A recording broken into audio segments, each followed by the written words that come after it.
What is up, everybody? This is Stevie Breach coming to you here today. I am driving home on my way home from work.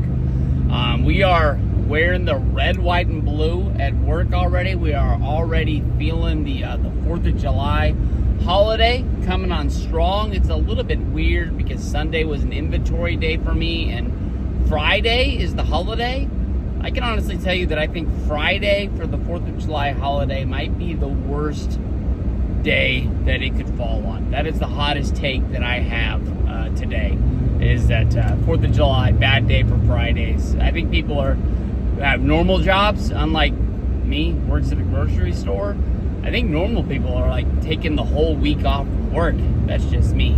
But we're riding home today. On Monday, one of the matches that was made was actually for Saturday night's main event. It seemed like they were kind of hyping up Evolution. A lot of women's matches named on the show. Io Sky versus Rhea Ripley, the tag titles match.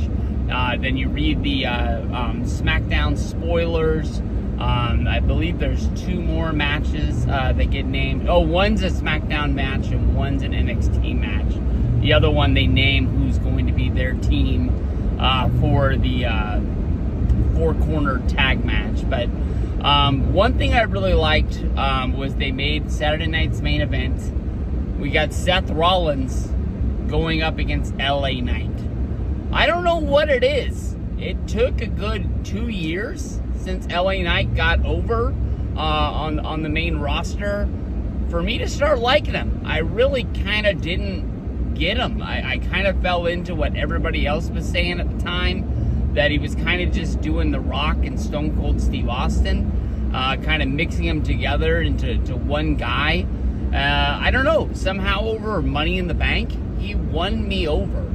How this all got set up basically was you have to start at Money in the Bank when Seth Rollins was looking like he was going to climb up the ladder to grab the Money in the Bank briefcase. LA Knight gained one last boost of energy, and he came after Seth Rollins.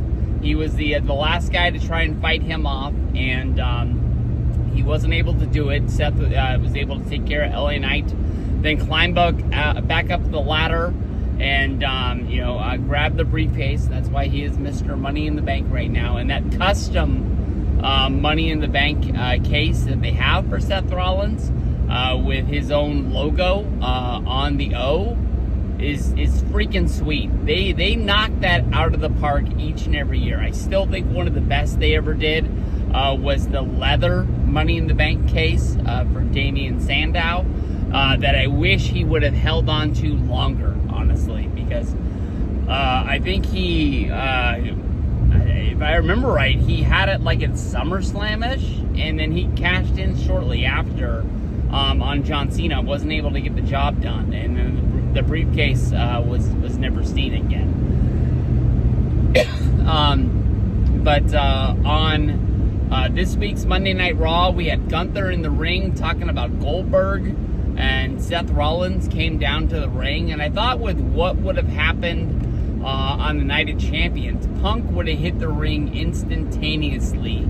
As soon as we heard Seth Rollins' burn it down, he would have just been clobbering him in the back of the head. But he actually let Rollins get down to the ring. He actually let him start get off what he had to say when he was kind of telling Gunther, like, it's not just Cena, it's you. You guys both got to be thinking about me at all times. At that point, CM Punk came running down, and it was fisticuffs. But Rollins ran away. He hightailed it into the stands, made his way up to the top of the arena like he was going to go grab a Pepsi and a popcorn. And as he was watching the interaction between Punk and Gunther now in the ring, LA Knight came up behind him, made it look like he was just kind of like watching the show as well. But as soon as Rollins turned around, boom, there he is. LA Knight punched him right in the dome. So LA Knight is really honestly kind of working for me. But I think this match here has disqualification written all over it.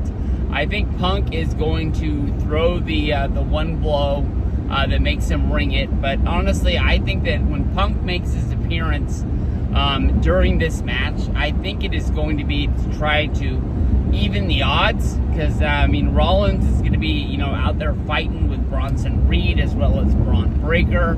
And it's basically going to be a 3-on-1 affair. And I think when Punk comes running down, it's only going to be trying to even out the odds. But I think he's just not going to be able to take up, to pass on the opportunity of, punching Seth Rollins right in the face. And I think that's when the ref is going to throw the match out. And we're leading towards a Seth Rollins versus CM Punk match at SummerSlam. And the more I think about it, I don't think we're going to see Roman Reigns. I know I'm 0 for 2. I thought he was going to show up at Money in the Bank. I thought he was going to show up at Night of Champions. But the more I think about it, I don't think we're going to see him till this Punk versus Rollins match at SummerSlam. And I think that's going to set up some sort of, three-way affair yet once again. Because everybody's mad at everybody.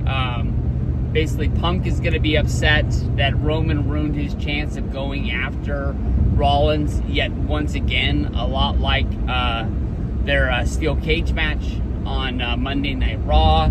And, he's also going to be mad at Rollins because of Heyman, turning on him at WrestleMania.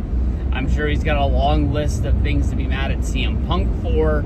So, we'll have to see. There's a lot more to come, but this is the big match for Saturday night's main event. I've always been a big fan. They always make it a big presentation. I can't wait for this one. It's going to be July the 12th, same time as All In.